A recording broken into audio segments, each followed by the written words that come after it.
Finals and all of the Cleveland parading pre and post that we'll be doing this week. I'll be checking in with a bunch of my friends and adversaries out in the land of Cleve. And, of course, U.S. and soccer and Copa, and I'm going to the finals on Sunday at the Meadowlands, and we'll see how that turns out. But the San Diego Padres are in town, and many of you know I have a little Padres gear in my closet. I am sporting the 1984 Tony Gwynn throwback that I purchased on the 30-30 tour outside of Petco Park in San Diego. And I go way back with this cat, a couple of decades to the days of Tony Gwynn and the Padres. He's moved off the Padres beat, thankfully, I would think, and covering more Chargers as well as the NFL at the San Diego Union Tribune. He is Tom Krasovic, my old pal from the Murph. Many, many fish tacos later, and you can follow his journey out on Twitter at SDUT Krasovic. That's Krasovic.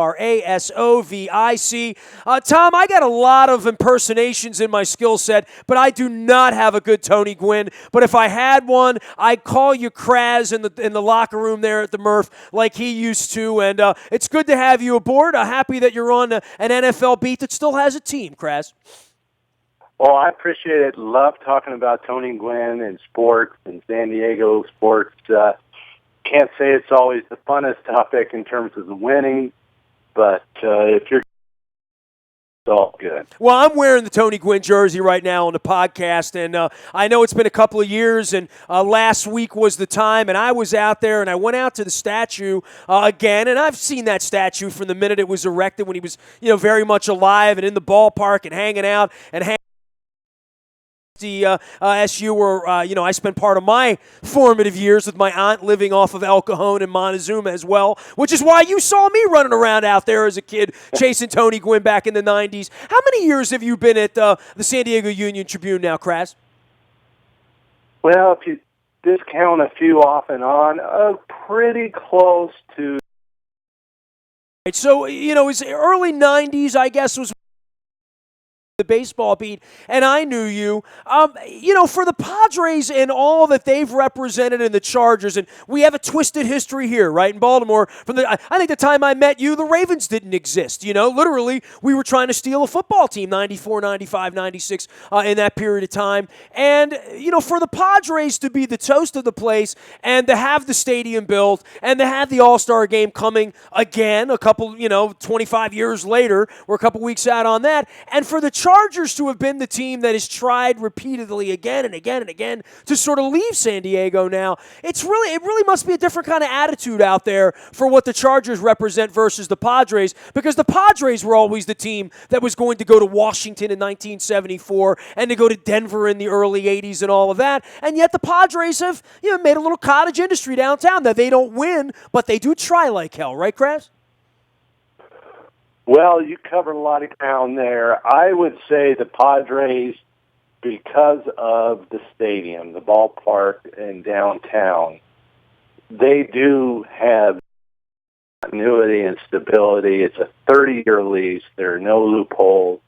So we know they're anchored to San Diego. And unfortunately with the Chargers, like you said, there is no certainty where they're going to be even after this season. They could be in the LA Coliseum. They could be in Mission Valley, San Diego. Eventually, they could be in Inglewood with the Rams. We just don't know how this is going to turn out. How many times did you cover the Padres leaving in the 90s, or did you? Was there ever really a movement afoot once Moores got in there? I mean, like you said, stability, you people live with earthquakes out there. Literally any moment the ground can move.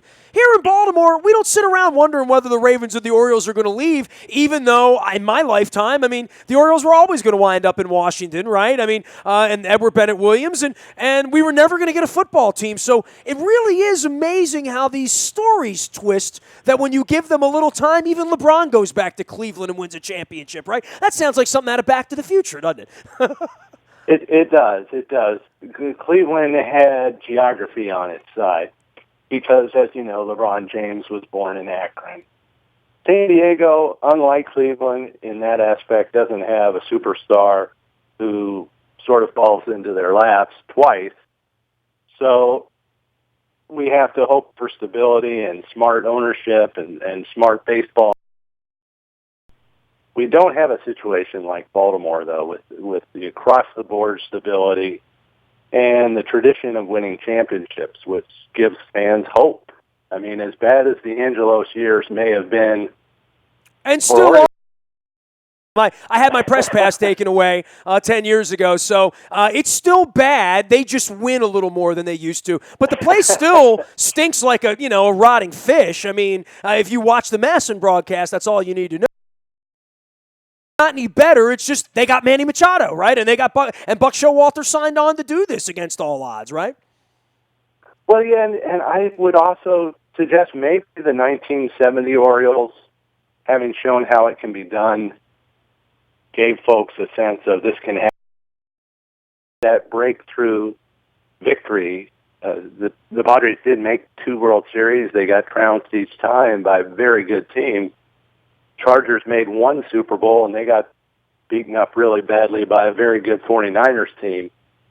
So at least the Orioles fans during those lean years could look back fondly on the Earl Weaver team in 1970 that knocked off the Reds. So that's something, and it's something fairly envious of having. Tom Krasovic joining us here. You can follow his journey out at the Union Tribune. Many years on the Padres beat and the Chargers and back and forth and doing NFL columns now and trying to figure out where the Chargers are going to be. Let's focus on the Padres.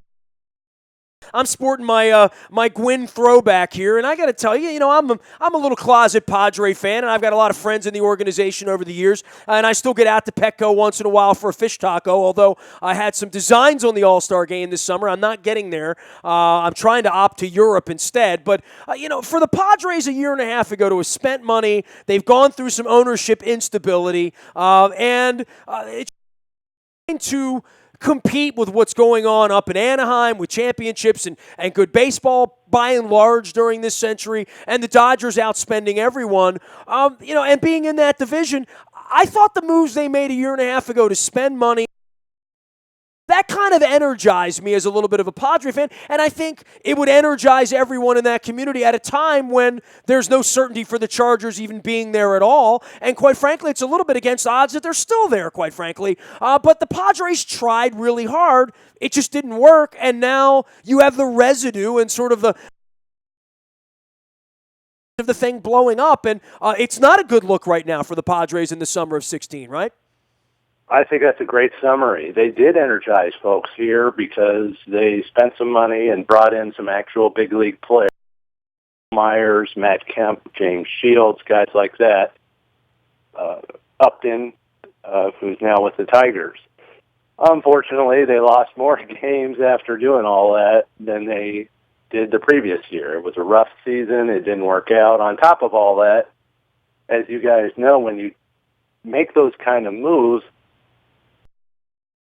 you're mortgaging part of your future. They traded a lot of prospects, and some of them turned out to be pretty good. 2 of them are with the Washington Nationals, Joe Ross and Trey Turner.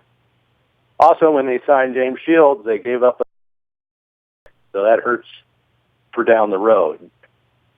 On both levels, then, they took it in the chin. The Major League team ended up being a below-average team, and they gave up some assets for down the road. Now, they've recouped some of that by trading off a few folks and getting some draft picks, but it really was worked out, and so now they're back in full rebuilding mode, and that's not fun for anybody. They probably set themselves back 2 or 3 years, so it's a tough industry. I think it's probably a little tougher for the team in a smaller media market like San Diego, because when you make mistakes, I think the greater. So it also comes at a time when on a human level, the franchise has taken some hits with losing Tony Gwynn, who is such a big part of the community here, and Jerry Coleman also passed away recently. So those are 2 gigantic figures in Padre history, and So the last few years have been pretty rough. I mean, there's been a lot of tragedy around San Diego, right? I mean, for me coming out there and chasing girls 20 years ago and meeting you and hanging out with Tony Gwynn and watching a lot of baseball, and Tony and I were always close. And 20 years later, I mean, I think I have pictures of you and I at Yankee Stadium during the World Series in '98, running around there. And Mel Proctor was there at that point. Sutcliffe was calling games. A lot of Baltimore connections, Larry Lucchino and Dr. Charles Steinberg, Eddie Epstein. A lot of those people were involved in that Padre run in '98. But the Ken Caminiti story, the Tony Gwynn story, obviously the Junior Seau story on the other side, it's not lost on me the kind of tragedies that San Diego has endured. But for now, the football team's still dangling and still might be there, although I don't know you could speak with any conviction to think it's really going to stay there and that anything's going to happen politically there to build a Jerry's world for the Chargers in San Diego, right? The local politicians almost unanimously are against the proposed stadium by the Chargers. They don't like a lot of aspects of it. Now, there will be a public vote on that. The voters will decide in November if they want to subsidize a stadium downtown for the Chargers. So no one knows what's going to happen. I don't know what's going to happen. The politicians, though, were supportive of the Padres when they went after the stadium in '98. It's a different climate, which is rather interesting because the Chargers were the more popular team among the fans by far. But when it comes to the economics of a stadium, they're not so popular with the politicians.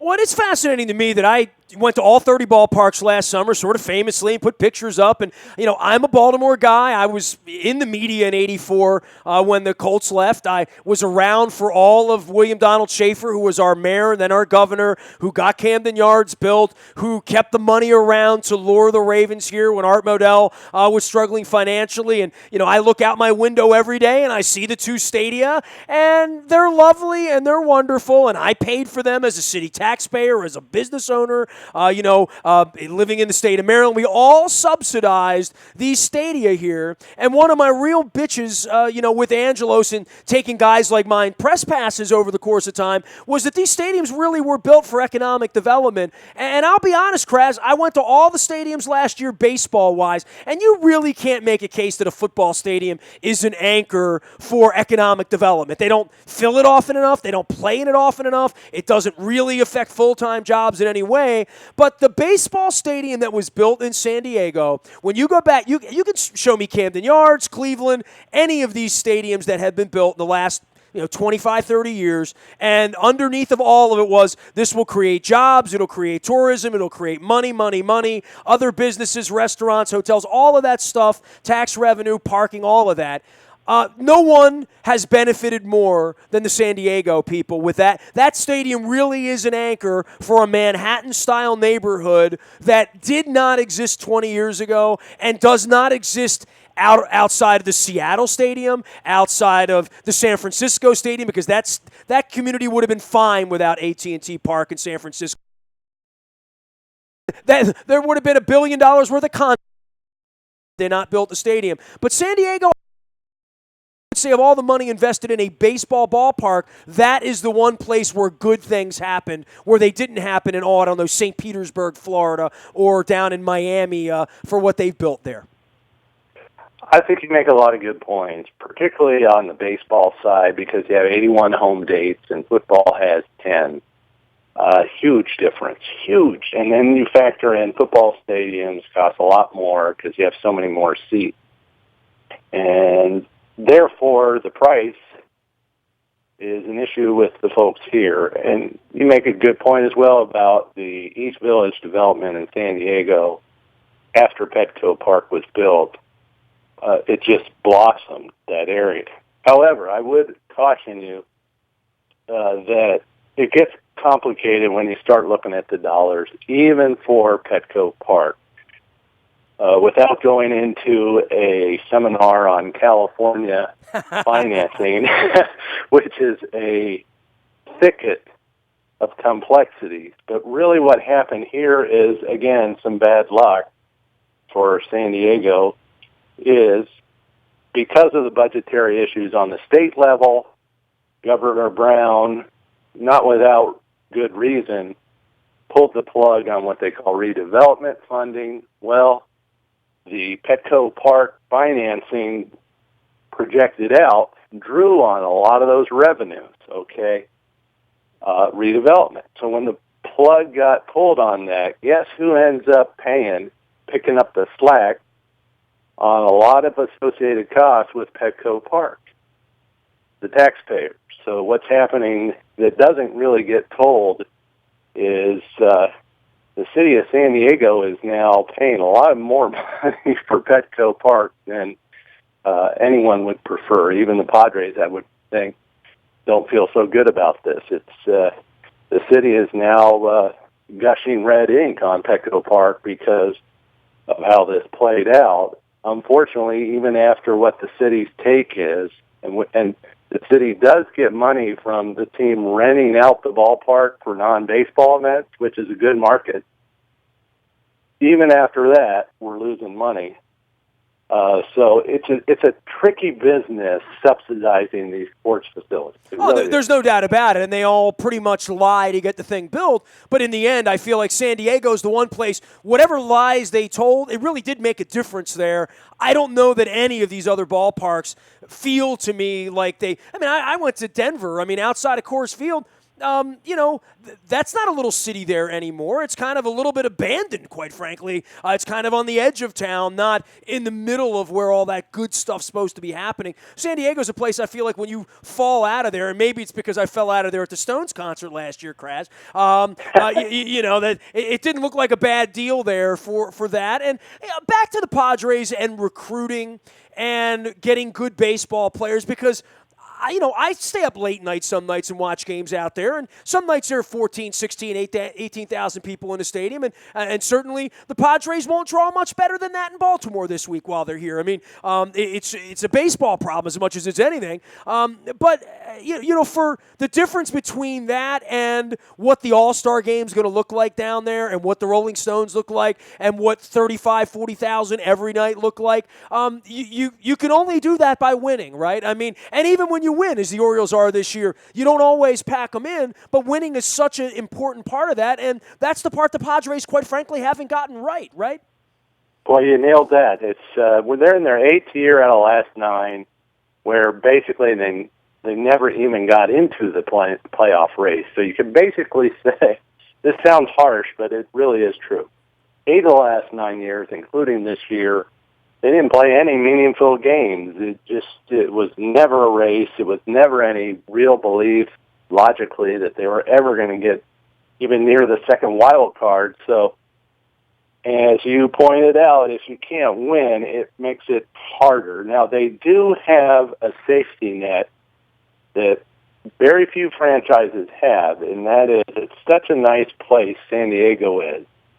And the experience of Petco Park for the out-of-town person or the fan of the opposing team or the tourist, which San Diego is a tourism city, it's tremendous because, as you know, the airport here is 5 minutes away from the ballpark. It's very user-friendly. You can come into San Diego. I sound like I'm with the Chamber of Commerce, but it really is the best, most user-friendly overall experience that I know of, and I've been to all the major league cities. I've been to 40 major league parks, because you can come here, you're going to count on proximity, you're going to count on available tickets, you're going to count on a nice ballpark, nearby attractions. Don't forget the weather. You SOBs weather. Take that for granted out there. We mention it first, you mention it last. Yeah, the weather's a huge thing. You can count on the game will be played, there won't be a rain issue, it won't be humid. If you want to wear the colors of the opposing team, you're going to be very comfortable here. Well, I tell you, that's not always the case at a lot of places. You're going to be able to get good tickets at reasonable prices. It's the best overall experience. You don't need to rent a car. So the Padres have that going for them, and it's a little frustrating for the players because so many fans of opposing teams are at the game. Southern California is a region of over 23 million people. So when the Dodgers play here, you're going to see a lot of Dodger fans. Well, the military also has always played a huge factor in San Diego, too, yeah. So the Padres have that safety net where even though the team is irrelevant, again, there are folks that go to the games. The Padres are sort of incidental in how they perform to the cash flow. All the money is green. The fans wear different colors than the Padres colors, but it does bring in revenues for the team to endure this prolonged, chronic losing and irrelevancy on the field. So they have something that a lot of baseball franchises, they don't have as much of that opportunity with a non-local fan. Tom Krasovic, longtime San Diego scribe, and you can follow his journey out on Twitter at STUT Krasovic. That's Krasovic. And I've known Tom for over 20 years now, back to my relationship with Tony Gwynn, and I'll bring it full circle for you. I mean, dude, you're just a sports writer who's down the middle, who doesn't root for the home team or the visiting team, and you covered the team for years. Tony Gwynn was an infectious personality, right? And I still hear his voice in my ear, and I have this incredible 2-hour sit-down. He sat down with me when he was retiring Labor Day weekend of that year when him and Ripken were retiring back in 2001, and we sat in that little club level at the Murph that he had the key to. He had the key to the front door, literally, and let us in and helped himself to the little bar there in their little hit-and-run club. And the night I was there, Messina was throwing a perfect game at Fenway Park against the Red Sox as a Yankee. He had just left to go to the Yankees. It was Sunday Night Baseball, John Miller, the whole thing.